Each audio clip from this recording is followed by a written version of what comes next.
Hello YouTube, welcome back to the shop. It's going to be a really busy day.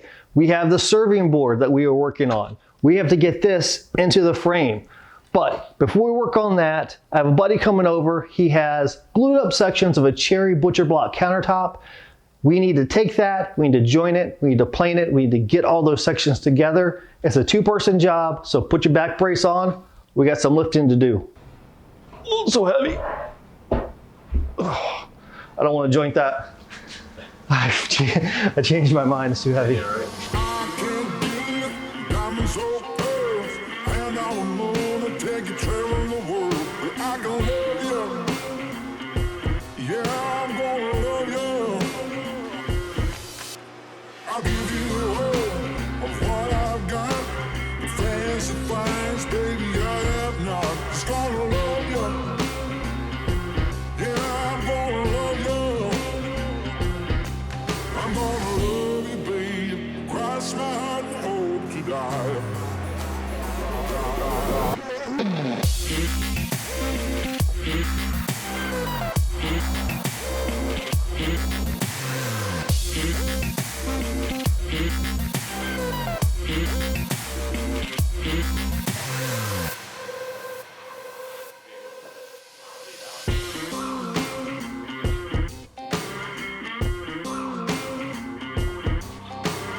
I cleaned up a bit after the countertop, so now it's time to get back to the serving board. And I need to put this into the frame. And I want about 1/8 of an inch, maybe 3/16 of an inch lip all the way around. And typically what I do is I'd go to the table saw and simply cut grooves around. And then when they're mitered, you don't see where the groove is. But I plan on cutting the corners of this and kind of rounding this over. And depending on where I want to cut this at, it's possible that it would reveal where that groove is and you'll see it on the outside, which I don't want to do. So instead, I'm gonna go over to the router table and do stop dados in the sides. And the big piece I can do through dados. So we're gonna go over there, route this out, and make this fit.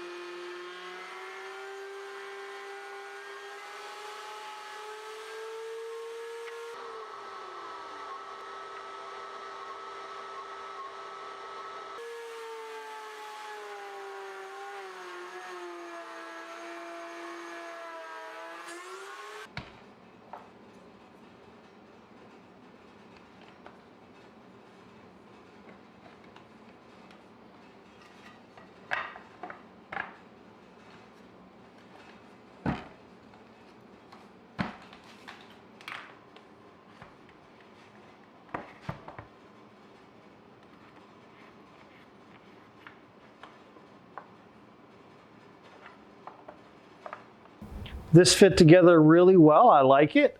And if you look underneath, you see there's a big space here. And that's because what I wanted to do was figure out a way to do a shallow drawer that pulls out. You could put utensils or chopsticks or whatever else that you wanted to in it. So to do that, I think I'm gonna take one of the ends here, slice it in half. So the top part of that would connect to the sides and hold the top in place. The bottom half of that would be our drawer front.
This is looking killer. It's exactly what I pictured in my head. An awesome top, the subtle lip, the wider ends, and then over here, the seamless drawer front blends right in, you can't even tell. So the next step is I'm gonna get all of this glued up, minus the drawer front of course, and then next time we get back in the shop, we're gonna work on the drawer and figure out what type of finish we want to apply to this thing. So make sure you subscribe so you can see those videos when I put them out, and please share this video with somebody who might enjoy this sort of content. Thank you for following me with my woodworking journey. And until we meet again, get in your shop and build something awesome.